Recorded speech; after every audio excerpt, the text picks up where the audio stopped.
गुरुर्ब्रह्मा गुरुर्विष्णू गुरुदेवो महेश्वरा गुरु साक्षात् परब्रह्म तस्मै श्री गुरुवे नमः।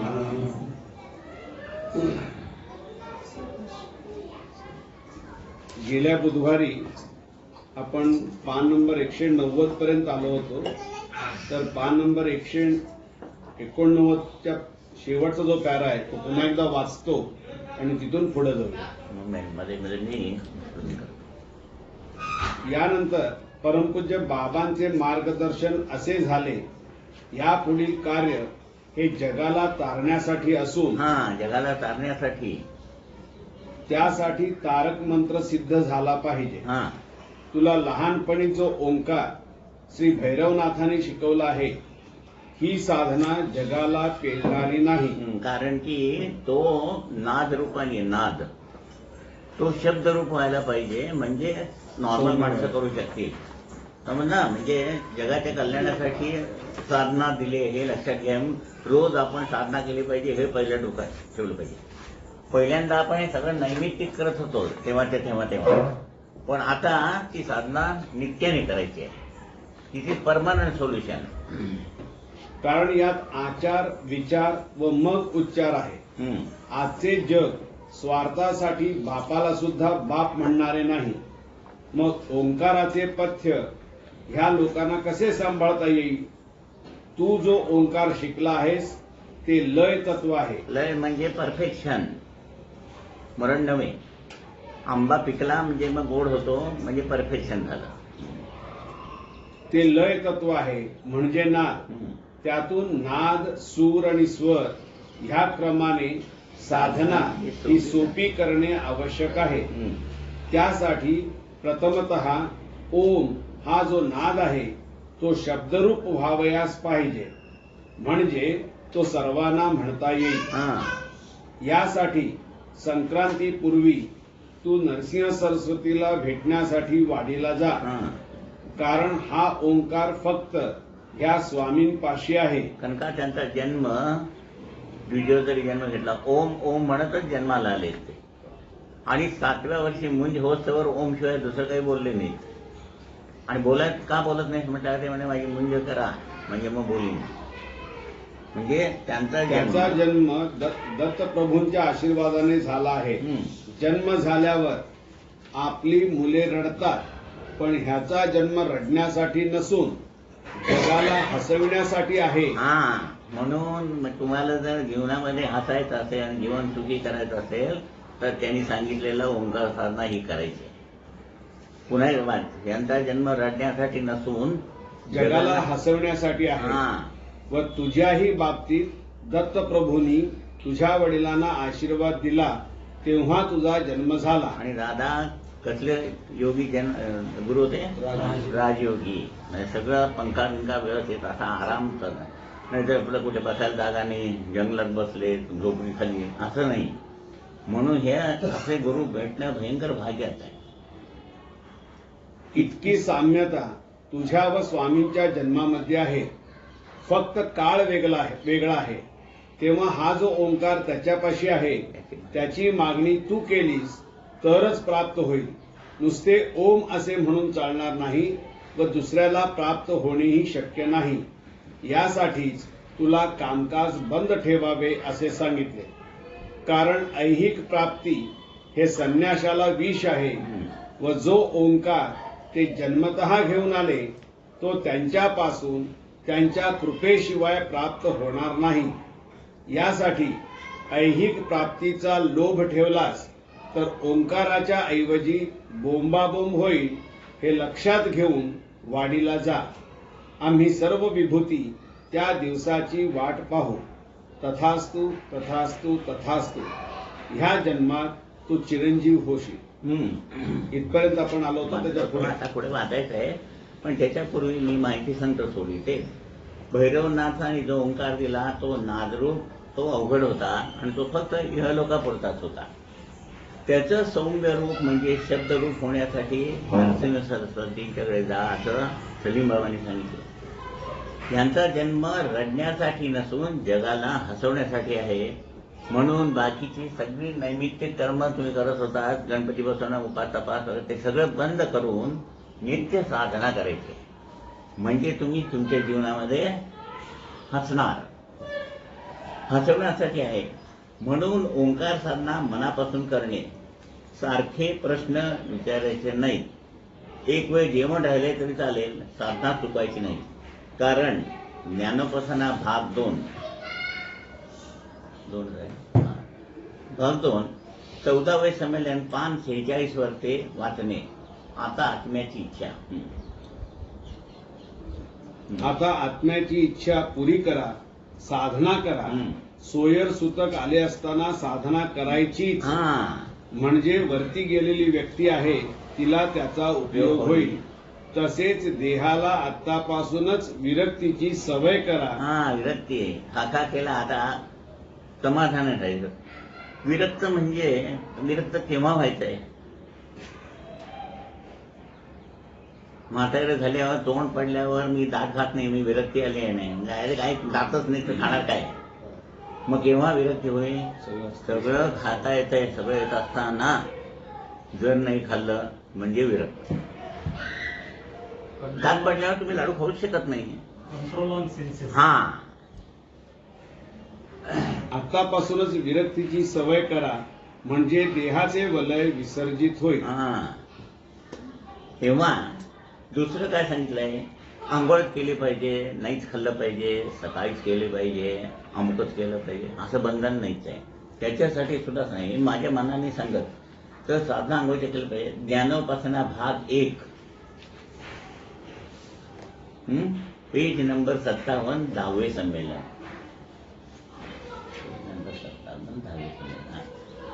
आंघोळ केल्यावर साधना सांगितलेलं आहे. आंघोळ केल्यावर साधना करावी हा समज खोटा. ऑफिसला जायच्या घाईत लक्ष साधनेवर केंद्रित होणार नसेल तर साधना सकाळी न करता घरी आल्यावर साधनेपूर्वी नुसते हातपाय धुवून निवांत वेळी रात्री सुद्धा साधना करावी. आणि काय पाहिजे मला? आता हे सगळं का करायचंय? आता सगळं साधना का करायची आहे?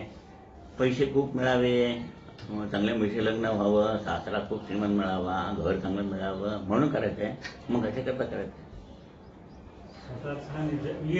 स्वतःच मध्ये जी कमतरता आहे, बदल आहे तो आपल्यात करायचा आहे. माझ्यामध्ये जी कमतरता आहे ती भरून निघाल्यावर ते सुख नको म्हणण्या एवढं मिळणार आहे. म्हणून काय आहे, आपल्यातली कमतरता भरून काढणे हे महत्वाचे आहे. याचे ज्ञान गुरु करून देतात. ती कमतरता ओंकार साधनेने भरून निघते. म्हणून ओंकार साधना करताना किंवा लोक करण्याच्या कामा करता हे पाहतात. भाग 2 14 संमेलन. ओंकार साधना करताना किंवा लोक कल्याण करताना ग्रहांचे सहाय्य घेण्याऐवजी ग्रहांचे सहाय्य घेऊ नका. भविष्य विचार जाऊन ग्रह अनुकूल आहेत की नाही बघू नका. मग कोणाचं सहाय्य घ्या? गुरूंचे सहाय्य घेणे हे ध्यानात ठेवावे. वंदनीय दादा यांनी 3 जन्मांची पत्रिका मांडायची ताकद असून सुद्धा कोणाचेही भविष्य सांगितले नाही. भविष्य सांगितले नाही पण भविष्य घडवले. सुफी पंथाचे तत्वज्ञान असे की देहाचा विकास कसा करावा याचा. देहाचा विकास करायचा आहे म्हणजे बदल आहे तो तुमच्यात करायचा आहे हे पहिल्यांदा लक्षात ठेवा. कमतरता आहे ती भरून काढायची आहे. बस तुम्ही काही पाप केलं नाहीये. जी कमतरता आहे म्हणजे काय, माझ्या तोंडात 28 दात नाहीये, दाताची कमतरता आहे, 7च दात आहेत, 8 ते उरलेले 20 बसून घ्यायचे, बस संपलं. तसं 19 माध्यमातली 7च माध्यम कार्यरत आहेत. ती 12 जी अपेक्षित आहे किंवा कमतरता आहे ती साधनेने तुम्ही भरून घेतलं की तुमचं जीवन सुखमय होणार आहे. देहाचा विकास असा करावयाचे. देहाची वाढ म्हटलं नाहीये, देहाचा विकास म्हटलंय. देहाची वाढ म्हणजे वजन वाढणे आणि देहाचा विकास म्हणजे बुद्धी, मन, चित्त, अहम आकार म्हणजे देवासारखं व्हायचं. म्हणून सांगितलं मूळ एकच पहिलं, जीवन हे ईश्वरमय करायचं आहे. सुफी पंथाचे तत्वज्ञान असे की देहाचा विकास असा करावयाचा की त्या देवाला वास करण्याचा मोह झाला पाहिजे. तुमच्याकडे सत्पुरुष इथे पुण्याई ठेवून जातात, त्यामुळे त्यांच्या समाध्या ह्या जागृत असतात. आणखीन काय सांगितलंय? ज्ञानोपासना भाग 1 10वे संमेलन पेज नंबर 55.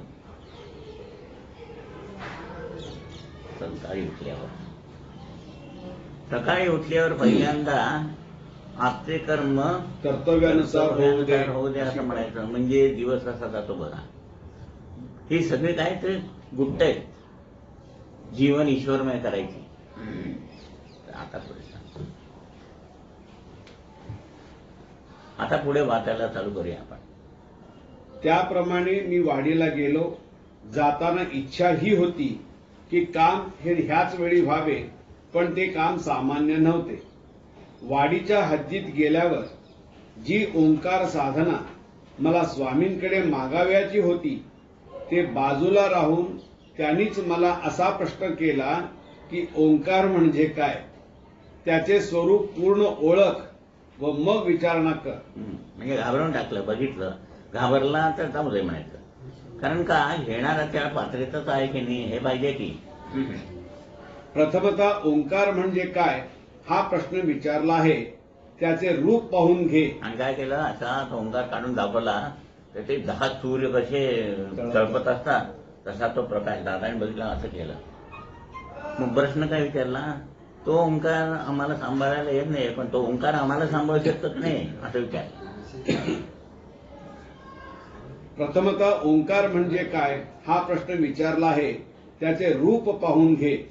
नुसता ओंकार व त्याची साधना असे म्हणू नकोस. ही वीज आहे. ही वीज आहे. तेव्हा एका क्षणात आहे आणि नाही अशी अवस्था करून घेऊ नकोस. जरी तुझ्या पाठीशी विभूती आहे तरी हा निसर्ग आहे. त्याचा अभ्यास केल्याशिवाय पुढील पाऊल टाकू नकोस. तत्पूर्वी लोकांना काय सांगावयाचे हे ठरव. मात्र पूर्णविराम होई तोपर्यंत मौन धरले पाहिजे. जगाच्या कल्याणासाठी ह्याची आवश्यकता आहेच, पण तो प्राप्त करण्याचे गणित मी सांगेन. त्याप्रमाणे 1 वर्षभर दर पौर्णिमेला इकडे ये. इथे उपस्थित झाल्यावर निसर्गाला जो सांभाळतो तो रुद्र याची प्रतिष्ठापना करून त्याचा उच्चार होम हवनयुक्त विधीने केला पाहिजे. त्यासाठी 1 वर्षभर जे ब्राह्मण लागतील ते नुसते वैदिक असून चालणार नाहीत, तर ते याज्ञिक असावयास पाहिजे. म्हणजे नुसतं वेद मंत्र म्हणणारे वैदिक नको होतं, याज्ञ करणारे याज्ञिकही पाहिजेत. ही चौकोनी जे हे असतं काय म्हणतात त्याला, वेदी म्हणतात. वेदी. आणि इथं भाग जो असतो हा योनीसारखा असतो. इथं यजमानाने बसायचं आणि याच्यामध्ये तूप काय ते घालायचं, ते आत पडतं. खालती अग्नी असतो. मोठी आहुती घातल्यावरती त्याच्यातून जे निर्माण होतं म्हणजे उत्पत्ती आणि लय. उत्पत्ती आणि लय आणि स्थिती म्हणजे विष्णू म्हणून जगाचं रक्षण करण्याची शक्ती ह्याच्यातून तयार होते, म्हणून याला यज्ञ म्हणतात.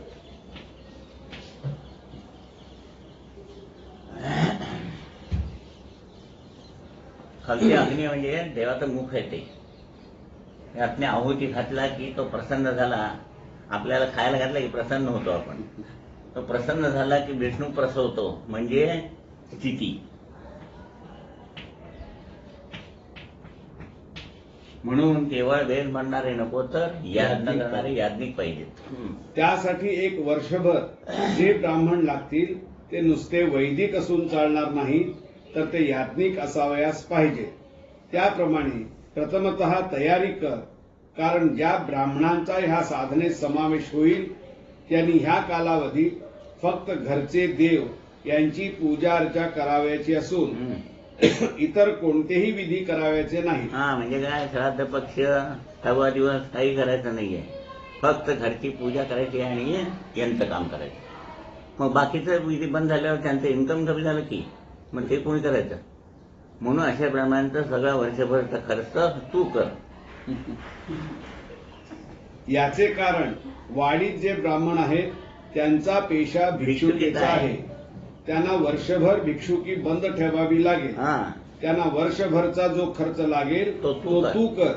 ह्याप्रमाणे सर्वांना विचारणा कर. म्हणजे मग मी शुभ दिवस तुला सांगेन. त्या दिवशी प्रथमतः तू व तुझे शिष्य ह्यांना कायिक व वाचिक प्रायश्चित्त घेणे भाग आहे. म्हणजे किती अवघड आहे बघा. हा, आणि इतकं एवढी सगळं पाळून दादाने सिद्ध करून दिलंय आणि सांगितलंय की तुम्हाला परमनंट सोल्युशन मी दिलंय.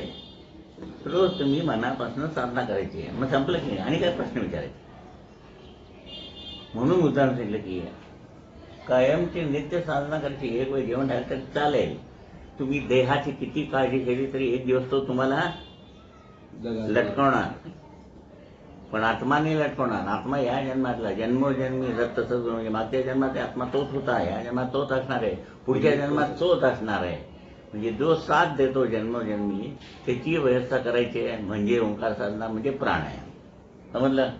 तेव्हा प्रश्न न विचारता, प्रश्न विचारायचाच नाही. जरी मनात आलं वर म्हणायचं, प्रश्न विचारत नाही पाहिजे. डोक्यात चालू असतं साधना करताना, अजून कोणी माझं काम झालं नाही, माझे काम.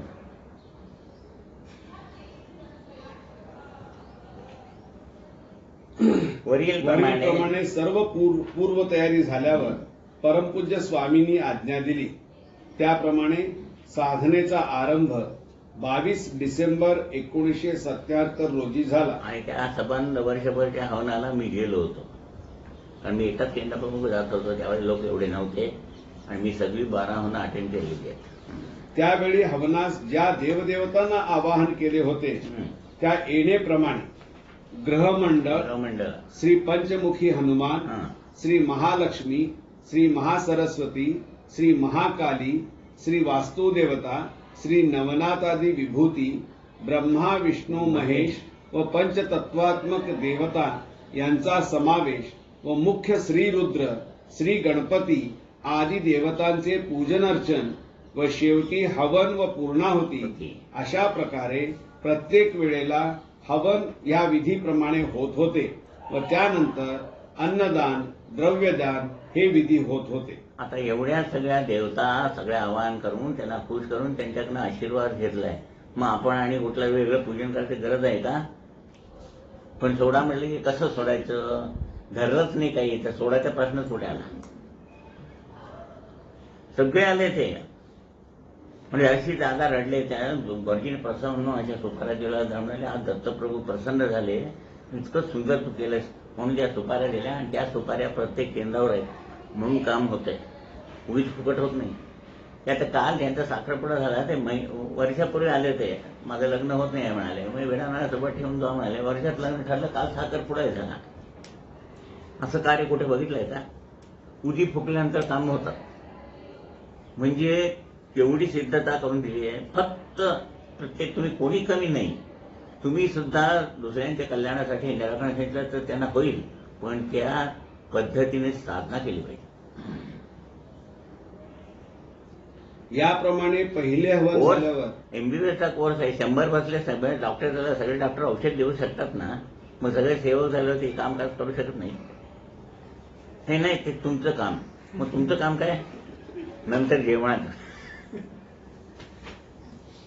याप्रमाणे पहिले हवन झाल्यावर पुढील योजनेचा नकाशा परमपूज्य स्वामींनी दाखवला व आज्ञा अशी झाली, हा नकाशा परमपूज्य बाबा व विभूतींना दाखव.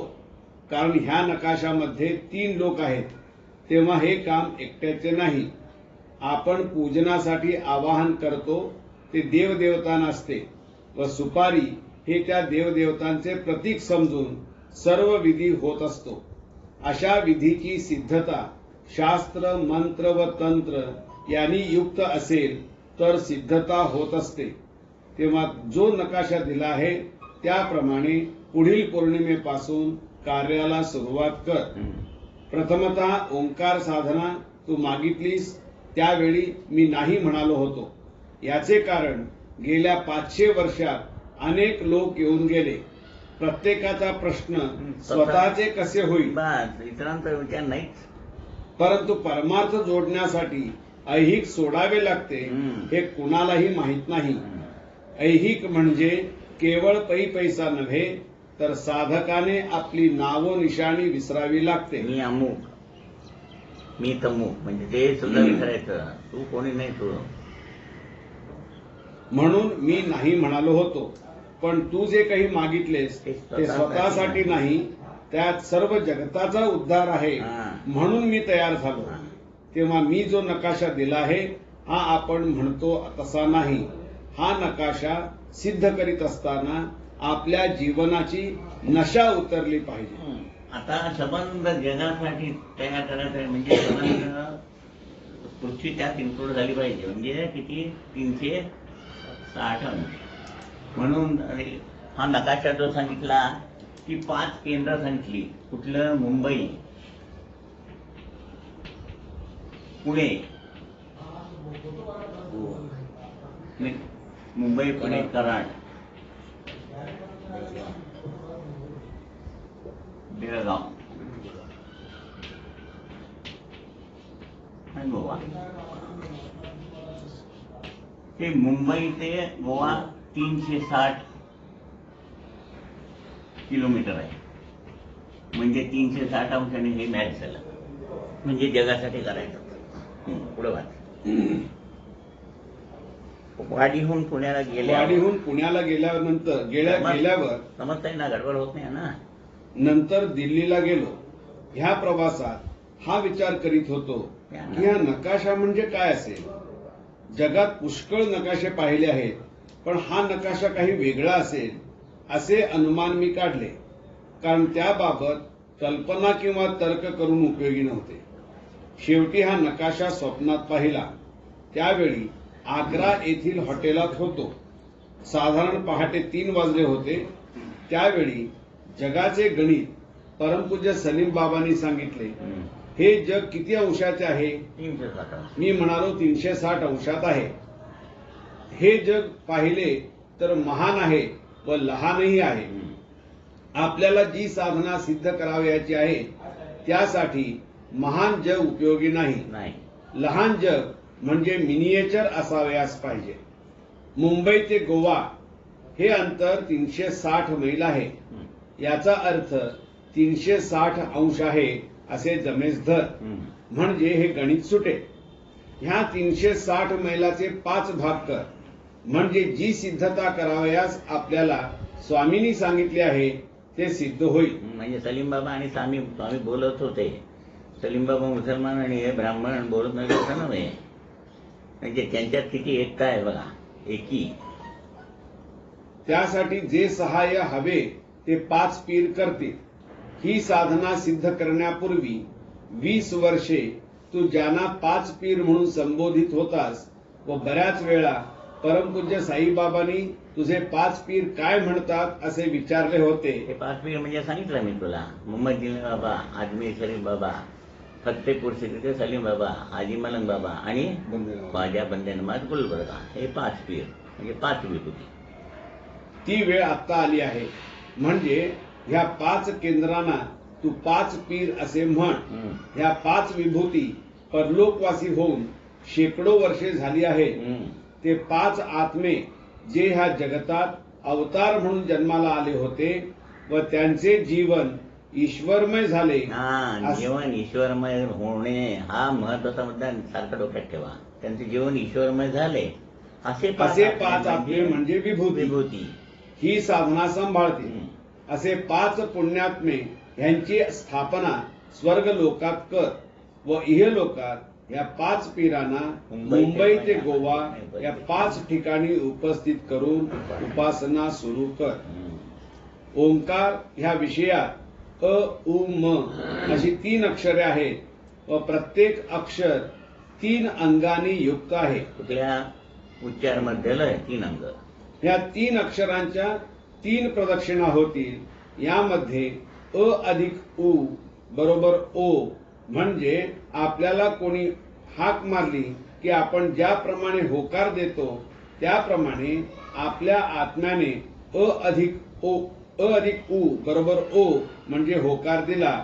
हे झाल्यावर मग म अधिक अर्धी मात्रा म्हणजे अहम ब्रह्मास्मी, मीच तो आहे, अशा रीतीने ही सिद्धता होईल. हे होण्यासाठी ओंकार साधनेस जे भक्त उपस्थित होतात त्यांनी वरील प्रमाणे म्हणजे जी अंगे सांगितली आहेत त्याप्रमाणे उच्चार हा आस्थापूर्वक म्हटला पाहिजे. आस्थापूर्वक. अंग की कुठली? उच्चार उदात्त 12 अंग, उदात्त अनुदात्त स्वरी, उच्चार, मध्य, लय आणि स्वर,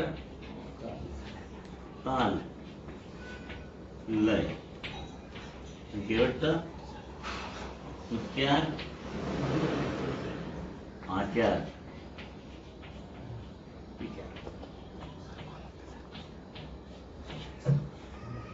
12 अंगांनी साधना करायची. तो उच्चार आस्थापूर्वक केला पाहिजे, आस्थापूर्वक. ओंकार साधनेत 3 अक्षरे म्हणजे 3 लोक आहेत. येलोक, परलोक आणि सर्वलोक. व जगाच्या 3 अवस्था उत्पत्ती, स्थिती, लय आहे. यांचा संबंध उच्चार, मध्य, लय व स्वर, ताल, लय यांच्याशी असून 3 लोक व 3 अवस्था मिळून 6 होतील. त्यापैकी 5 विभूती म्हणजे 5 केंद्रे व शिल्लक राहिलेले 1 साईनाथ यांनी मिळून ओमची निर्मिती करावयाची आहे व मग त्याची स्थापना करावयाची आहे. त्या निर्मितीस शक्तीपीठ असे म्हणतात. पण हे सगळे सांगितले ते निर्माण करण्यासाठी कमीत कमी 1 वर्ष पाहिजे. दर पौर्णिमेला आम्ही 1 वर्षभर नरसोबाच्या वाडीला जात होतो. किंवा कदाचित जन्म सुद्धा पुरणार नाही. यासाठी पथ्य काय असे तू विचारशील तर यामध्ये स्थळ, काळ, वेळ याचे अनुमान अचूक साधले गेले पाहिजे. 1 तास आधी किंवा 1 तास पुढे असे म्हणून सिद्धता होणार नाही. हे अनुमान समजण्यासाठी ऐहिक बंद करून 100% पारमार्थिक अवस्था असली पाहिजे. जेव्हा एखादी अवस्था आपण सिद्ध करतो तशी अवस्था मागे किंवा पुढे घडली असेल किंवा घडणार असेल ते कळले पाहिजे. यासाठी कुठल्याही लोभात पडू नकोस, तरच कार्यसिद्धी होईल. हे काम तुझ्या एकट्याने होणार नाही. ज्याप्रमाणे पाऊस थेंबा थेंबाने भूतलावर येतो व मग त्याची नदी व सरोवर तयार होते, त्याप्रमाणे प्रथमतः सर्वांना ओंकार म्हणण्याची सवय करावयास पाहिजे. प्रथमतः ओंकाराचा उच्चार होणार नाही तर जो शब्द उच्चारला जाईल त्यातून ध्वनी निर्माण झाला पाहिजे. त्या ध्वनीतून लहरी निघाल्या पाहिजेत. अशी साधना सर्व केंद्रावरील भक्तांनी करून ओंकार म्हटला पाहिजे. म्हणजे त्याचा अर्थ अ हा सिद्ध होईल. असिद्ध व्हायला 3 आहेत, उ आणि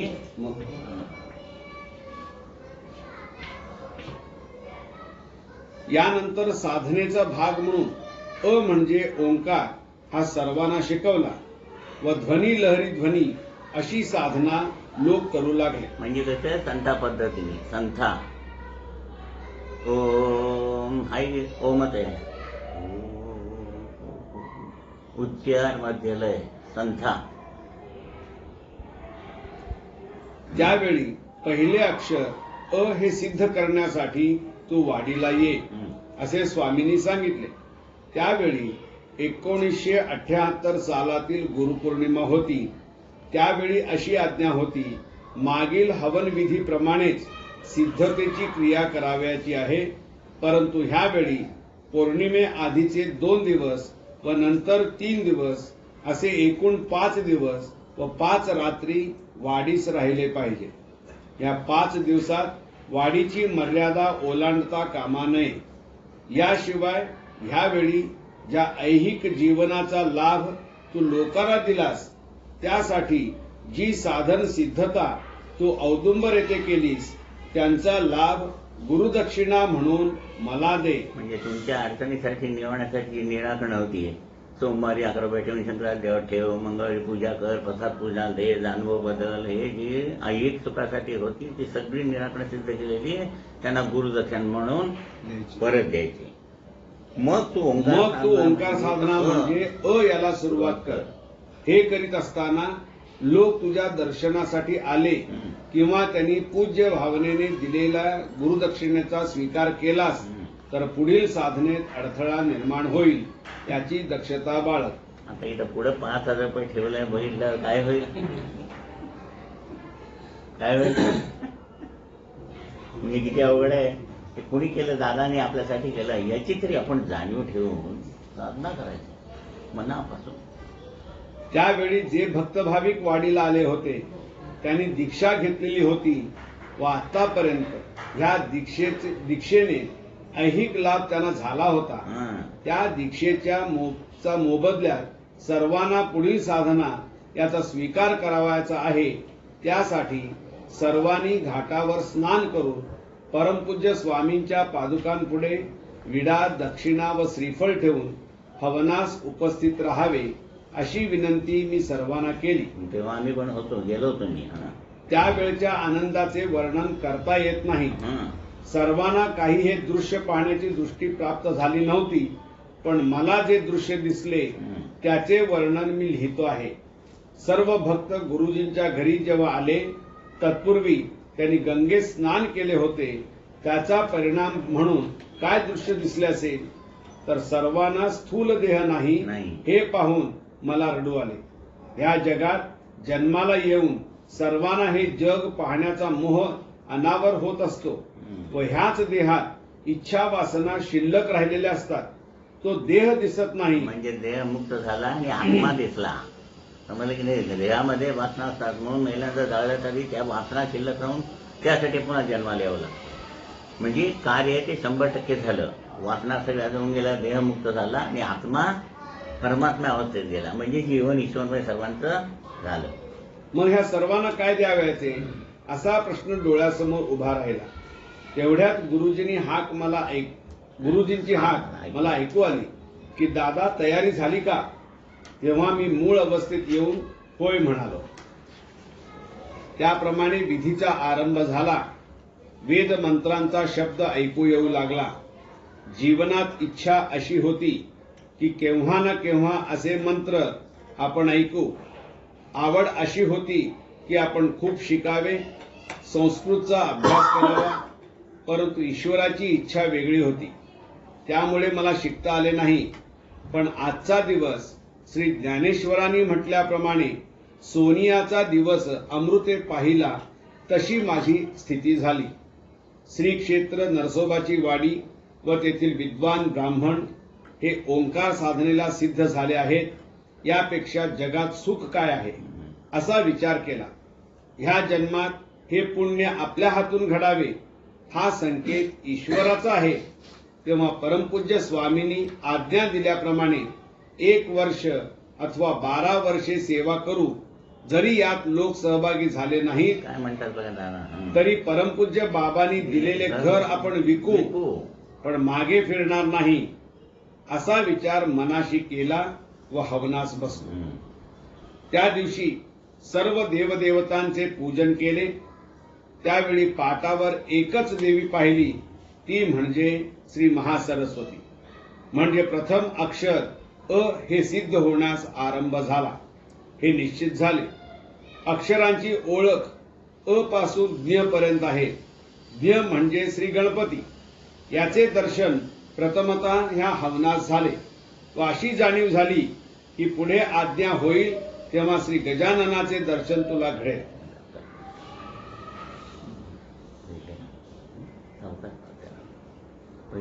पहिले हवन व दुसरे हवन यात फरक काय आहे? वास्तविक पाहणाऱ्याला सारखाच विधी होता, पण पहिले हवन आम्ही तिघांनी केले. दादा, दीपक आणि लक्ष्मणराव. या दिवशी पुढील कार्याचा आरंभ झाला. त्यासाठी आम्ही तिघेही ऐहिक प्राप्ती करीत नव्हतो. मी कामकाज बंद केले होते व दीपक व लक्ष्मणराव यांना पैसा न मिळविता मला मदत करा असे परमपूज्य हाजी मलंग बाबांनी सांगितले होते. त्याप्रमाणे त्या दोघांनी नोकरी न करता आज्ञेचे पालन केले. हवन झाल्यावर प्रथमतः गोव्यास गेलो. पहिल्या हवनानंतर दत्त जयंती होती. गोव्याला आल्यानंतर सुकटणकर यांचे घरी काही 1 मुदतीपर्यंत भिक्षा मागून आम्ही जेवण जेवायचे. भिक्षा मागून जेवण जेवायचं. मागूया का भिक्षा? मग दादा गुरु कसे पाहिजेत? मग दादा म्हणाले हे साधन आता सगळे एवढे भक्त पाचशे आले तर जर भिक्षेला गेले वाडीमध्ये तर लोक काय म्हणतील हे कुठला दुष्काळ आणला बा. म्हणून म्हणले की फक्त तुम्ही 5 जण भिक्षा मागून हे साधन सिद्ध करा आणि बाकीचे सगळे ते फक्त एक आरती म्हणू देत, तुझी माता पिता बंधू तो सोया झालं की म्हणजे त्यांना ती संन्यास दीक्षा मिळाली. साधन किती सोपं केलं बघा. सुकटणकर यांचे घरी काही एक मुदतीपर्यंत भिक्षा मागून आम्ही जेवण जेवावयाचे व साधना करावयाची हा क्रम चालू होता. त्यावेळी जरी आम्ही ओंकार म्हणत होतो तरी ती साधना ओंकाराची नव्हती. ज्याप्रमाणे एखादे लहान मूल आई बाबा वगैरे बोलू लागते तशा प्रकारची स्थिती सर्व भक्तांची होती. त्यावेळी 11 वेळा ओंकार, 11 वेळा श्री नवनाथाय नमः व 11 वेळा ओम श्री साईनाथाय नमः. आम्ही म्हटलंय ते 108 म्हणायचं ओम श्री मच्छिंद्रनाथाय नमः, श्री गोरक्षनाथाय नमः, श्री जालिंद्रनाथाय नमः, श्री गणेशनाथाय नमः, श्री गणिनाथाय नमः, श्री प्रसिद्धनाथाय नमः, श्री नागनाथाय नमः, रेवणनाथाय नमः, चरपटीनाथाय नमः, ओम श्री साईनाथाय नमः असं 108 म्हणायचं. ओम श्री मच्छिंद्रनाथाय गोरक्षनाथाय जालिंद्रनाथाय कानिपनाथाय गणिनाथाय भरतीनाथाय नागनाथाय रेवणाथाय चरपटीनाथाय ओम श्री साईनाथाय नमः इतकं पाठवून गेलं. म्हणजे नवनाथाय नमः व 11 वेळा ओम श्री साईनाथाय नमः अशी साधना होती. या साधनेतून कशाची प्राप्ती होणार आहे याचा मागमूस नव्हता. म्हणजे आपल्या जीवनाला आकार आला नव्हता.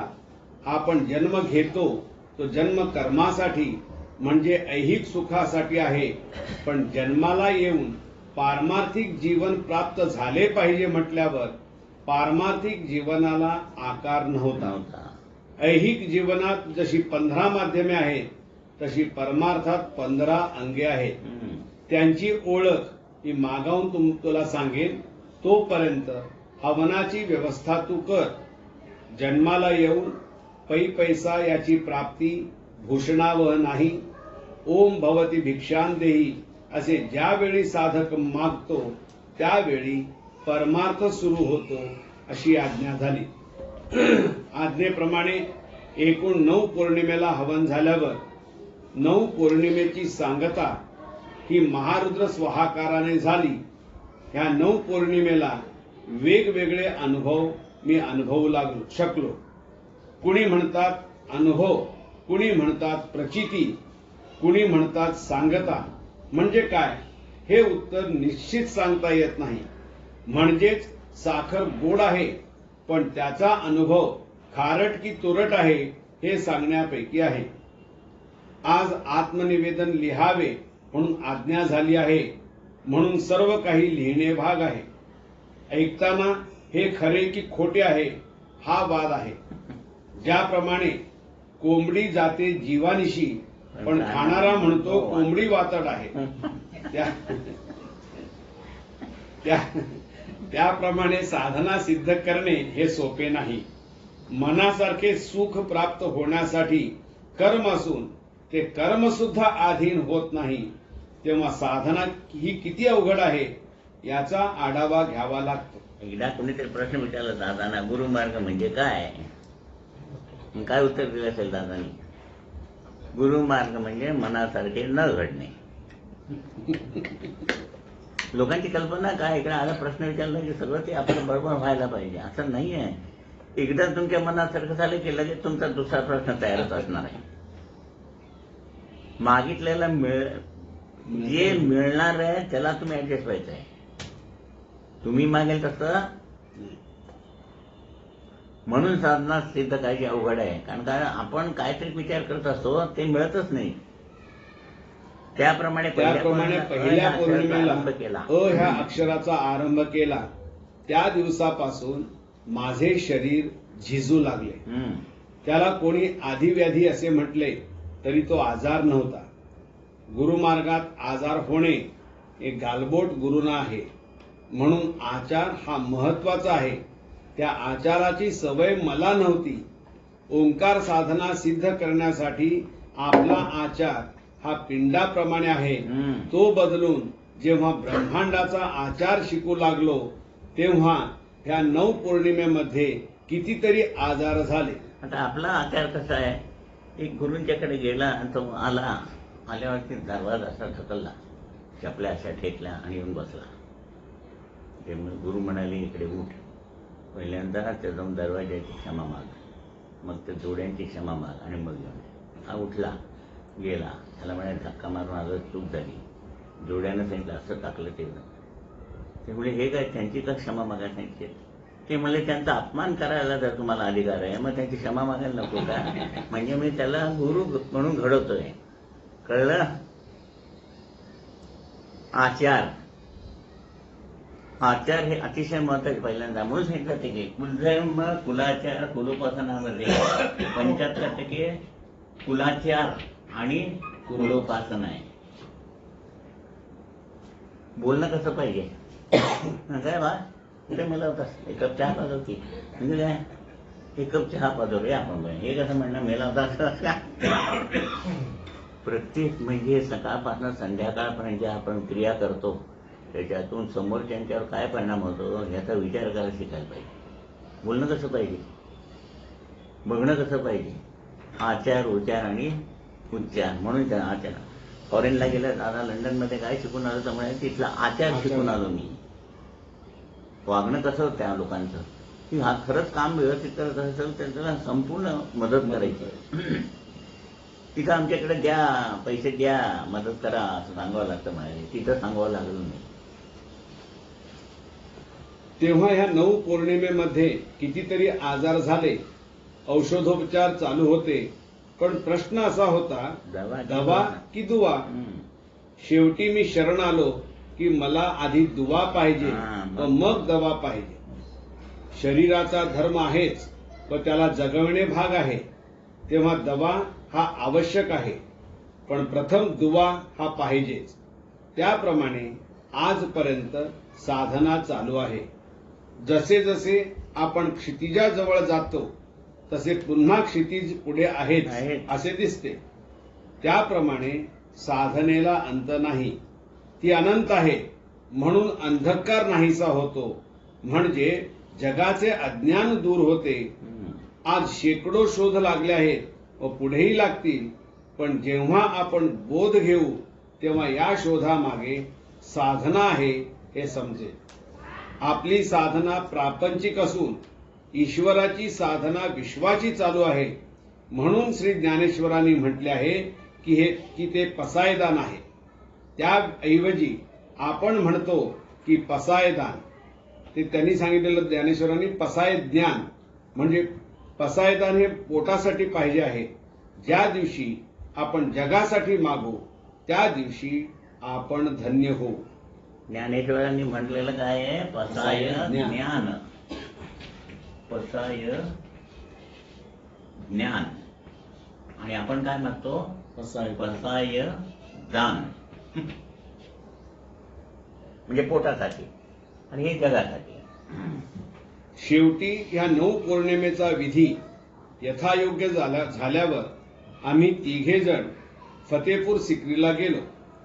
परमपूज्य सलीम बाबांचे दर्शन घेऊन पुढील आज्ञा काय आहे असा प्रश्न विचारला. तोपर्यंत सर्व केंद्रावर ओंकार साधना चालू होती. तेव्हा आज्ञा अशी झाली की 9 पौर्णिमेला हे होम हवन विधी झाले. त्यामुळे मूळ ओंकाराचे स्वरूप बदलले. ओंकाराचे मूळ तत्व रवी आहे, म्हणजे सूर्य. तो सामान्य माणसाला पेलणार नाही.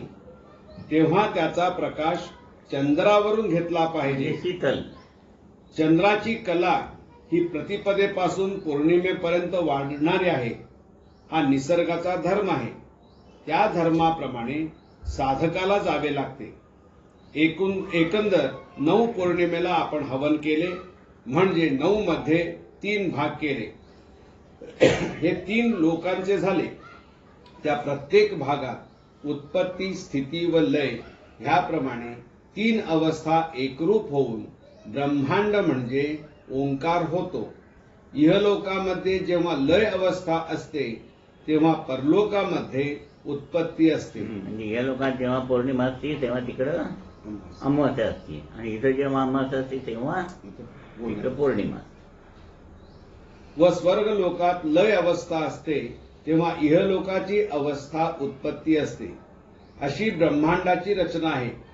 हे तीन एकरूप झाले म्हणजे स्थिती अवस्था निर्माण होते. त्याची गरज जगताला आहे. आज सर्वत्र अशांतता आहे, घरीदारी शांती नाही. म्हणून श्री ज्ञानेश्वरांनी म्हटले आहे, तीन एकवटले. म्हणजे ह्या काळात जेव्हा तीन स्थिती एक होतील ती अवस्था श्री गुरुकृपेनेच होईल.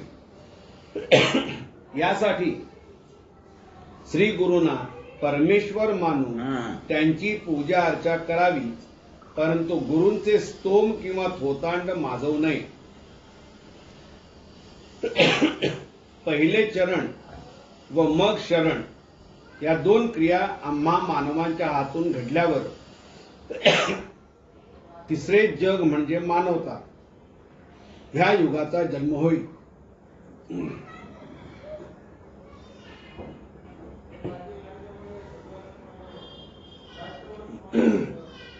यासाठी पुन्हा वाडीस जावयाचे आहे. तेथे देव आहे पण दिसत नाही. फक्त पाऊले म्हणजे पादुका दिसतात. भक्ताने त्या चरणाला शरण जावे, कारण त्या पादुकांमध्ये सर्व काही आहे. पाहिले तर सर्व काही आहे, नाहीतर काही नाही. जर प्रेमाचा अभाव असेल तर जन्म प्राप्त होऊन सुद्धा तो प्रेतवत आहे. पुढील काळ अत्यंत कठीण आहे. तेव्हा प्रलयाची चाहूल नंतर लागून त्याचा उपयोग नाही. पाऊस पडतो आहे तेव्हा धान्य पेरावे. खाणारे मागून येतील, त्यांची वाट साधकाने पाहू नये. 1977 मधली गोष्ट सांगितली. आज कोरोना आलाय ना, पुढं अत्यंत तेव्हापासून आम्हाला सांगेल आगे आग लगने वाली है तो तुम क्या करो, सावध रहो. आता आम्हाला सारखं वाटायचं काय आग लागतात. किती हे झालंय बघा. कोरोनामुळे सर्वकडे इतकं अस्ताव्यस्त झालंय, ते कधीच सुधारणार आहे कोणाला माहिती. इतके मार्गदर्शन हे तर 77 मधले, ते तर 1930 मध्ये सांगत होते. पुढे जगाला आग लागणार आहे, लागलेली आग विझवायचं काम तुला करायचं म्हणून. कोण केली बाबा. इतके मार्गदर्शन झाल्यावर मी पुण्याला आलो व मग वाडीस जाऊन तेथील विद्वान गुरुजी वेदमूर्ती श्री सोलापूरकर यांना भेटलो. एक मिनिट बंद कर. हे मार्गदर्शन झालं. मी पुण्याला आलो व मग वाडीस जाऊन तेथील विद्वान गुरुजी वेदमूर्ती श्री सोलापूरकर यांना भेटलो. पुढील आज्ञा श्री महारुद्र स्वाहाकार करावा अशी आहे, पण ह्याची जाहिरात होता कामा नये. ज्याची इच्छा असेल तो न बोलावता येईल असे मी त्यांना सांगितले. ह्या विधीसाठी कशाची जरुरी आहे त्याची यादी घेऊन मी परत आलो व तयारीस लागलो. सर्वसाधारणपणे त्या गुरुजींनी सांगताना हे वाक्य महत्वाचं आहे का, हे शक्य असेल तर आणा असे लिहिले होते. पण दादानी इतकं सुंदर वस्तू आणल्या त्या पुढे सांगता बघा त्यांनी. हे शक्य असेल तर आणा, असे लिहिले होते. पण जेव्हा वाडीला परत गेलो तेव्हा नेलेले साहित्य पाहून तेथील लोक असे म्हणाले की गेल्या 100 वर्षात असा विधी या क्षेत्री झाला नाही व खरोखरीच जगाच्या कल्याणासाठी असा विधी कोणी केला नाही. अनेक विधी मनुष्य करतो, पण ते इतरांसाठी नव्हे तर स्वतःच्या कुटुंबाच्या कल्याणासाठी. पण हा महारुद्र स्वाहाकार विधी जगासाठी होता व पहिल्या दिवसापासून शेवटच्या दिवसापर्यंत सर्व लोक स्वाहाकाराचा लाभ व लोभ घेत होते. शेवटच्या दिवशी सांगितल्याप्रमाणे श्री महारुद्र स्वाहाकार पूर्ण झाला. त्या दिवशी वाडीतील सर्व लोकांना महाप्रसाद व यथोचित द्रव्य देऊन मी पुण्यास आलो. त्यावेळच्या आनंदाचे वर्णन करता येत नाही. नंतर परमपूज्य बाबांसमोर बसलो होतो. जसे एखाद्याला अचानक लाखो रुपयांची धनप्राप्ती होते तसे मला झाले. त्यावेळी परमपूज्य बाबा म्हणाले, महत् प्रयत्नाने तुला जी साधना प्राप्त झाली आहे तिचा विनियोग जगतासाठी व्हाव्यास पाहिजे, नाहीतर तुला ही साधना पचणार नाही. जरी तुझ्या माध्यमातून ही ओंकार साधना प्राप्त झाली आहे तरी तिचे वाटेकरी 3 लोकात व्हाव्यास पाहिजे, म्हणजे वंश विमोचन हे काय हे जगताला समजेल. म्हणजे तुम्ही इथं साधना करत असताना दुसऱ्या लोकांना दीक्षा द्यायच्या आणि तिसऱ्या लोकांना दीक्षा देऊन जन्माला येऊन हे तीन लोकात कार्य करायचं. म्हणजे इहलोक, परलोक आणि स्वर्गलोक. लिहिलं होतं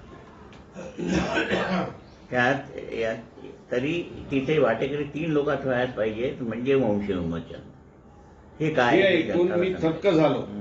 जेवढे काम सोपे होते त्यापेक्षा अति अवघड कार्य आपणास करावयाचे आहे ते समजून घे असे शब्द ऐकू आले.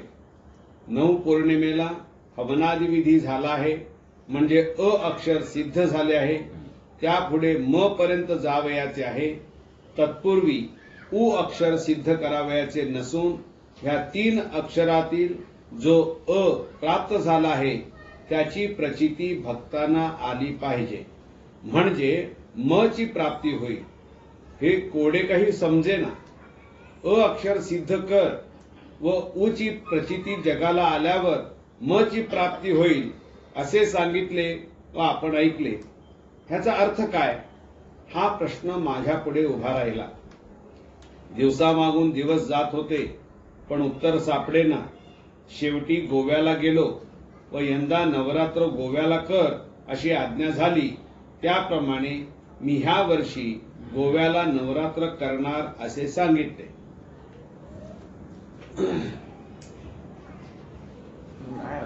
गोव्याला देवळांचा सुकाळ आहे, पण बोलके देव किती, चालणारे देव किती व न बोलता न चालता कार्य करणारे देव किती, असे प्रश्नावर प्रश्न उभे राहिले. ह्या प्रश्नांनी वेडा होण्याची वेळ आली. जे कठीण होते ते आपण केले, त्यापेक्षा कठीण प्रश्न मार्गी लावायचा ही जबाबदारी आपल्यावर आली. जीवनारंभी आज्ञेप्रमाणे औदुंबरला गेलो, दुसऱ्या वेळी वाडीला गेलो व आज्ञा पालन केली.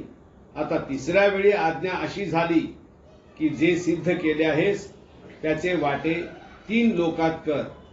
एवढे गणित समजले, पण हे गणित सामान्य नाही, त्याचा अर्थ अगणित आहे. हे गणित शांततेने सोडवले पाहिजे. घाई केली तर फटदिशी ब्रह्महत्या होईल व भूत आपल्या डोक्यावर बसेल. मी गुरुमार्गात आल्यावर शांत झालो. पूर्वी एवढा शांत नव्हतो. कळलं का? पूर्वी परत वाटते. मी गुरुमार्गात आल्यावर शांत झालो. पूर्वी एवढा शांत नव्हतो, पण त्याही पेक्षा शांत झाल्याशिवाय हे अगणित सोडविणे शक्य नाही. म्हणून जेव्हा प्रश्न आहे तेव्हा डोकं किटवून बसायचं नाही. काय एकदम गुरुमार्गात आई आली होती, एक काहीतरी प्रश्न सांगितला मला. शेवटी म्हणलं मी तुम्ही आता शांत बसा. तेव्हा तो प्रॉब्लेम सॉल्व्ह झाला. आठवत आहे मीराविनी कधी बाहेरच्या खोलीत कोणते येऊन राहिले होते. कोण होते ते? आठवलं का? गुरुमार्गात प्रत्येक गोष्ट आपल्या मनाप्रमाणे घडणे म्हणजे गुरुमार्ग नव्हे. जे घडतंय ना ते माझ्या भल्यासाठी म्हणायचं. म्हणजे बघा एकदम रिलॅक्स. तुमचं मन नेहमी शांत पाहिजे. कारण का हे मनोमय कोश, अन्नमय, प्राणमय, हा मनोमय, विज्ञानमय आणि मय. इथं सुख आहे, पण शांतता आणि समाधान इथं आहे. जोपर्यंत तुम्ही हे शांत ठेवत नाही तेव्हा समाधान नाहीच मिळणार. आता इथं सुई पडली आहे आणि तुम्ही जर हिट हुडकायला लागला तर ती कशी सापडेल? एक कबीर किंवा हे असे मोठे सत्पुरुष, तशी एक बाई होती, तिची झोपडी होती इथे. झोपडी, त्या झोपडीमध्ये ती काहीतरी चादर शिवत होती आणि तिथं सुई पडली होती आणि इथं दिवा बारका होता आणि बाहेर रस्ता होता का तिथं लाईटचा खांब होता लाईटचा, म्हणून ही बाई उठली आणि इथं सुई हुडकायला लागली.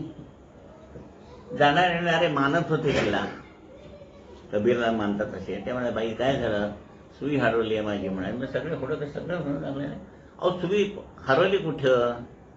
ते म्हणले, मी झोपडी शिवत बसलो तर तिथं हरवली. मग इथं का हुडकता? मग तुम्ही काय करता म्हणाले. चूक इथं आहे, तुम्ही हुडकता इकडं. तसंच मी म्हणतो, म्हणजे त्या लोकांना बोध करण्यासाठी की आतला हे देह दिलाय काय, हे कवच आहे सांभाळण्यासाठी. रस कुठे आहे? आत आहे. आणि त्याचं बीज कुठे आहे? त्याच्याही आत आहे कारण देह. त्या तुम्हाला रसाचा आस्वाद घ्यायचा असेल तर ह्याला सजवून काय उपयोग आहे? ब्युटी पार्लरमध्ये जाऊन वर सालीला सगळं लावलं, त्याला गंध लावलं आणि रस बाजूला करायला, समजलं का? म्हणजे ब्युटी पार्लरमध्ये जाऊन असं म्हणत नाही, वरचं पण चांगलं असू पण आतलं जे आजचं चांगलं असू दे. आतलं बरोबर नाहीये आणि वरचं मात्र सगळ्यांचं सांगतो मी, पर्टिक्युलर सांगत नाही, समजलं का? म्हणून पहिल्यांदा देह हा आत्म्याला सांभाळण्यासाठी हा कवच आहे. कपाचे लाड किती करणार आपण? कपाला महत्व आहे का आतलं चहाला महत्व आहे? समजा कप सुंदर आहे चांदीचा आणि त्याच्यात विष घालून दिलं, प्याल का? मग काय पाहिजे? मग कळलं ना, कप सुंदर आहे सोन्यासारखे वरनं, पण आज सगळं काय भरलंय? पण कप बाद असं मडकं असते ना का, आत दूध आहे म्हणून तेव्हा मडक्यासारखे आहेत. तुम्हीकडे तरी पट्टा कुठेतरी फाटकं बसलंय, पण आत काय भरलंय? आणि इकडं गुरुमार्गात प्रत्येक गोष्ट आपल्या मनाप्रमाणे घडणे म्हणजे गुरुमार्ग नव्हे. कारण हा मार्ग ब्रह्मांडाचा आहे व आपला जन्म पिंडात झाला आहे, तेव्हा स्वाभाविक पिंडाप्रमाणे इच्छा होणे हा देहाचा धर्म आहे. तो घडू न देणे म्हणजे गुरुमार्ग. तेव्हा आज्ञा ही महत्वाची, म्हणजे गुरूंची इच्छा काय आहे त्याप्रमाणे आपण वागले पाहिजे हे ठरवून मी गोव्यास राहील. दादा नेहमी सांगायचे, गाय आणली की कर्तव्य अर्थ, दुधाकडे लक्ष दिलं की शेण फुकट आहे. पण सगळ्यांचं लक्ष कुठे आहे? शेणाकडे आहे. म्हणजे पैसा अमुक थमुक थमुक आणि दूध सोडून देतात. नवरात्रीपूर्वी तू भक्तांसाठी संमेलन घे. म्हणजे सिद्ध झाला होता. आता उ म्हणजे ज्ञान, ज्ञानासाठी आणि मग परफेक्शन म्हणजे गोरक्षणाचं तिथे संमेलनातलं ज्ञान म्हणून संमेलन. जीवनाबद्दलचं अज्ञान असणं हा शाप आहे. जीवन म्हणजे काय, आपण जन्माला कशा करता आलोय, किती पिरियडला आहे हे जर कळलं तर मनुष्य सावध होतो आणि रोज आजचा दिवस गेला तो व्यर्थ गेला नाही याचं ज्ञान होतं. नवरात्रीपूर्वी तू भक्तांसाठी संमेलन घे अशी आज्ञा झाली व ते गोव्यात घे म्हटल्यावर जागा शोधू लागलो. पणजीची जागा पुरणार नाही म्हणून मग शिरोडा येथे देवीची धर्मशाळा पसंत केली. पहिले संमेलन सप्टेंबर 1979 मध्ये झाले. 3 दिवसाचं होतं ते व त्याला 75 भक्त हजर होते. विषय जीवन उत्पत्ती असा होता. अशा रीतीने मुलाखती घेण्याची ती पहिलीच वेळ. पण हे संमेलन यशस्वीपणे पूर्ण झाले व आलेल्या भक्तांनी अशी विचारणा केली की पुन्हा केव्हा यावयाचे. तेव्हा मी म्हणालो, पुढचे पुढे पाहू. सर्व भक्त वेगळ्या आनंदात परत गेले व मी घरी परत आलो. पण आलेल्या दिवसापासून दसरा होईपर्यंत वेगळ्याच अवस्थेत होतो. त्यामध्ये खूप विचारांचे मंथन झाले की यापुढे जगाला काही वेगळा मार्ग सुचवला पाहिजे. वेगळा तेच नाही, त्याच तेच कर, उपास कर आणि तपस असं नाही. सगळं बंद करून काय सोपं मार्ग देता येईल ह्याच्यासाठी विचार करून ही 12 अंगानी म्हणून ते पदार्थ आहे. तव कृपे मी धन्य झालो, भरभ्रांती तुटली, परमपदी परब्रह्म अंगे भेटली. ह्या 12 अंगाने साधना केल्यानंतर सगळं आपलं आंतरिक अवस्था बदलेल. त्यासाठी उपास पाहिजे, गणपती पाहिजे, अमुक पाहिजे, तमुक पाहिजे, ते नाही, ते पूर्वीचे होते. म्हणून विचार मंथन चालू झाले. नवरात्रीमध्ये पूजा, नवरात्रीमध्ये पूजा, आरती व स्वतःसाठी मुलाखत असे दिवस आनंदात गेले. त्यावेळी पुढची दिशा काय आहे हे कळले. वाडीला अ हे अक्षर सिद्ध केलेले आहे. त्या अक्षराला जोड उ या अक्षराची पाहिजे. म्हणून ज्ञान उ म्हणजे ज्ञान, म्हणजे उ तत्व ह्यासाठी प्रथमतः संमेलन घे. म्हणजे उ तत्वाला आरंभ झाला. जर उ म्हणजे ज्ञान हे शिकवले नाहीस तर लोकांना अ अधिक ज्ञान असे प्राप्त होईल. तेव्हा नुसते अ अक्षर सिद्ध होऊन चालत नाही. उ म्हणजे ज्ञान ह्याचा लाभ झाला तरच मनुष्य सज्ञान होतो. ह्यासाठी दरवर्षी संमेलन घे. सकाळी व दुपारी ओंकार साधना व मुलाखत असा क्रम ठेवून तू भक्तांना ज्ञानी कर. जीवनाबद्दलचे अज्ञान हा शाप आहे. सर्व साधकांनी आजपर्यंत हेच केले आहे व हे शास्त्र न समजता ओंकार साधना लोकांना सांगितली आहे. त्या देवीचं किती सहाय्य होतं बघा. 8 संमेलन होतं, 4 संमेलन झाल्यावर त्यांनी ते रिनोव्हेट करायचं, हॉल रिनोव्हेट करूया, अमुक करूया म्हणून सांगितलं. दादांना सांगितलं की आम्ही असं असं करणार आहे म्हणून मग ते ट्रस्टी म्हणाले त्या देवीला कौल लावा ते करायचं. प्रत्येक गोष्ट ते कौल लावून परवानगी घेऊन करतात. तर देवीने कौल दिलाच नाही. का दिला नाही तर हे संमेलन बंद पडतील. आणि मग त्यांच्या कोणाच्या माध्यमातून सांगितलं की संमेलन होतं मी यांना कौल देणार नाही. आणि भटजीने सांगितलं भटजीच्या अंगात आणून सांगितले भागवत सांगतात ते ऐका, भटजी सांगतो ते ऐकू नका.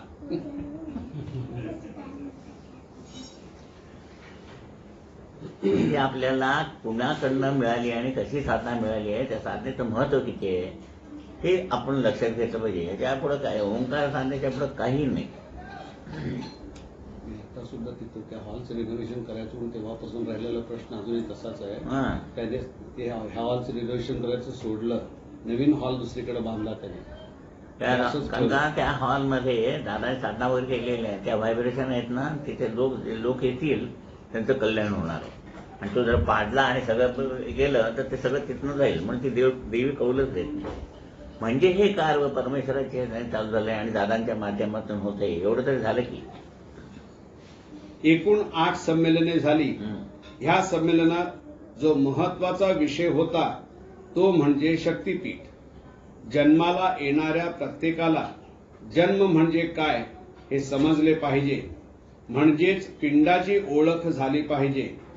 ह्यासाठी 8 संमेलने भक्तांसाठी घेतली गेली व ब्रह्मांड म्हणजे काय याची प्रचिती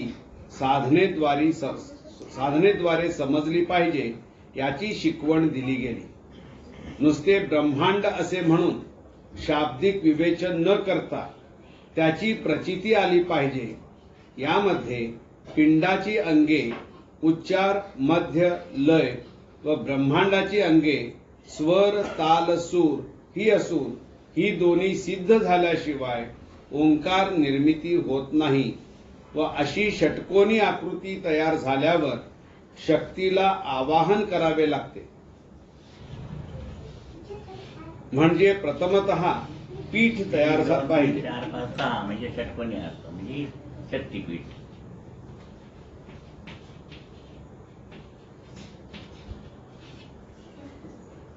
हे पीठ 6 अंगांनी युक्त आहे व ही 6 अंगे स्केलमध्ये म्हणावी लागतात. तत्पूर्वी पिंडाची शुद्धता झाली पाहिजे. त्यात एकही दोष राहता कामा नये. म्हणून तुम्हाला तरच 5 दीक्षा दिला आणि कारण दीक्षा तेव्हा दिली. दोष जेव्हा शिल्लक राहील नाही, दोषाचं कारण जेव्हा देहात राहील नाही तेव्हा कारण दीक्षा. म्हणजे पिंडाची त्यात एकही दोष राहता कामा नये, म्हणजे पिंडाची शुद्धता झाली. त्यात एकही दोष राहता कामा नये तरच पिंड तयार होतो व मग ब्रह्मांडाला आवाहन करावे लागते. ह्याप्रमाणे नित्य साधना सर्व केंद्रावर चालू होती. प्यारा अतिशय महत्वाचा आहे. नीट ऐका बघा. याप्रमाणे नित्य साधना सर्व केंद्रावर चालू होती. नवरात्रीमध्ये श्री महालक्ष्मी, श्री महासरस्वती व श्री महाकाली यांचे पूजन मांडले होते. त्यावेळी त्यांनी असे सांगितले की आम्ही 3 शक्ती स्व इच्छेने एकत्र येऊ व एकरूप होऊ. तेव्हा शक्तीपीठाची स्थापना होईल. हे कशात माध्यमातून सांगितलं म्हणाल तुम्ही? कसं सांगितलं? तर रामभोजमध्ये देवींचा संचार व्हायचा, लक्ष्मीचा, त्यांच्या मार्फत लक्ष्मी आणि पुरुष देवताच्या मार्फत खंडोबा लक्ष्मणांच्या. ते दोघं संचार एकत्र आले आणि त्यांनी सांगितलं की आम्ही याच्यात शक्तीपीठात सगळे सामाव होऊ, तेव्हा शक्तीपीठ तयार होईल. म्हणून इथे एकत्र येऊ, आम्ही 3 शक्ती स्वइच्छेने एकत्र येऊ, एकरूप होऊ, तेव्हा शक्तीपीठाची स्थापना होईल. व ह्या शक्तीपीठात आमची त्रिभुवनात असलेली शक्ती एकरूप होईल, तरच भवितव्यात ह्या जगाला सुख, शांती व समाधान यांचा लाभ होईल. म्हणून शक्तीपीठावर एकदा आयुष्य जाऊन डोकं टेकून लागलं की संपलं. त्याप्रमाणे आम्ही दसऱ्याला गुरुशक्तीमध्ये विलीन होऊ असे आश्वासन त्यांनी दिले व पुढे सांगितले की भवितव्यात वेगळा मार्ग शोधून काढून त्याचे फल कुणालाही मिळणार नाही. कारण चालू काळात श्री गुरु हाच परमेश्वर तुम्ही सर्वांनी मानला पाहिजे. आम्ही व गुरु हे वेगळे नाही. आज जगतात आम्ही देवदेवता व गुरु वेगळे आहोत असे अज्ञान भक्तामध्ये आहे. त्यामुळे गुरु भेट होऊन व त्यांनी दीक्षा देऊन नराचा नारायण होण्यासाठी आशीर्वाद दिला आहे, तरी सुद्धा जग अज्ञानाने देवाला शोधित आहे. पण भवितव्यात जगाला मार्गदर्शक असा एकच गुरुमार्ग शिल्लक राहिला असून त्या मार्गानेच जाणे हिताचे आहे असे आश्वासन सर्व देवदेवतांनी दसऱ्याला दिले.